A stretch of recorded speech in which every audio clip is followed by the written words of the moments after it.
It's Brian Preston, the Money Guy.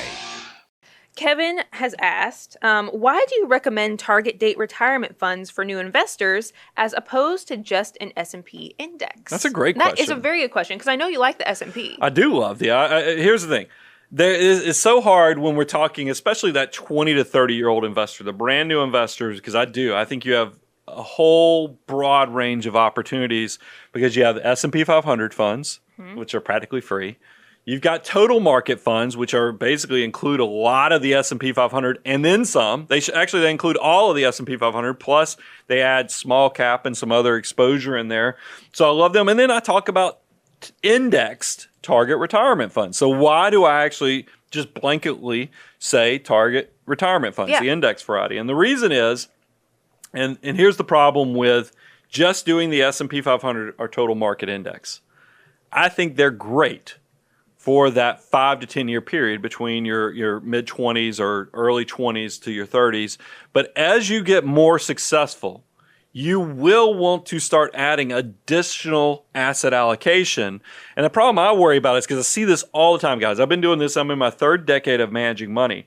Is when I have a brand new prospect come to me, they bring me their old 401k statements, they bring me IRA statements, and I look at them and I go, wow, this is the portfolio you put together when you were in your 1990s. This is the portfolio you did in 2005. Because you can see they have all the greatest and latest investments, and they just never changed. They stayed static. And look, you're going to be well served just doing the S&P 500 or total market index. But I do worry that people, because the last thing I want is you to wake up one day and you're 60 years old and you've got this static portfolio that doesn't even reflect your risk profile or when you'll need the money. Because that's one of the things you'll see. We're doing this deep dive on Dave Ramsey. That's one of the things that I give Dave some feedback on is I think it's unique that he has this 25, 25, 25, 25 strategy. It doesn't matter if you're 20 years old versus you're 65 years old. And we all know your life financially. I am a completely different person at 46 than I was at 22. And the target retirement funds, because they have that automatic, you just choose the year that you need it. And then the glide path goes from aggressive to conservative as you get closer to retirement.